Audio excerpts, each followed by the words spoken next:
Maid Mechanical Torno. muddo waxaad sugaysay maalmo badan ku ceeliyo ma ogtahay waxa yimi mishiinka tabaysiyo toorna ka maqnaydo maydku diyaarshay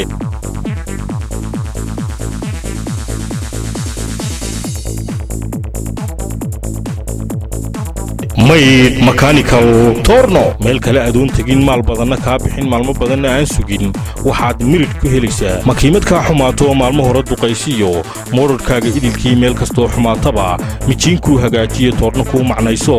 tamar iyo awood u leh wax kasto tabaysiyo tareerkii qaloocdaba inay taamka yeeshee Maid Mechanical Torno mayd waxaad ka helaysaa anna kaaga marakacay waxay muunadaysaa marna ay macnaysaa maaraysaa dhamaantood inta qalab mijiiniyo mechanical u baahdee muraadkaaga xidhan yahay Maid Mechanical Torno haddaba Maid Mechanical Torno waa warshad dib u habayn hagaajin iyo horumarin casri ah kuugu samaynaysaa adeegyada kala duwan ee birta iyadoo isticmaalaysa qalab heer caalami ah oo aan hore dalka u oolin Maid Mechanical Torno qalabkaad ka helayso Maid Mechanical Torno waa dayactirka injiinada kala duwan iyo dhammaanba samaynta birta ay u baahan yihiin baabuurtu waxa kaloo Maid ay ku diyaarisay soo saarista qalab kasta iyo bir kasta oo baabuurkaagu ugu baahan yahay sidoo kale Maid waxay ku diyaarisay injiino casri ah oo soo qabanaya dhammaanba adeegyada kala duwan ee ay u baahan yihiin gaadiidku Maid Mechanical Torno muwaadiniinta fikirkan hindisa ayaa waxay kuugu adeegayaan hanaan casri ah iyagoo aqoon heer jaamacadeed ah iyo waayo aragnimo dheeraad u leh qalabka toornada tilmaantan aan ku siiyay Maid Mechanical Torno waxay ku taallaa halka iska karoosaan jidka 150 iyo wadada ka timaada iska xiraawr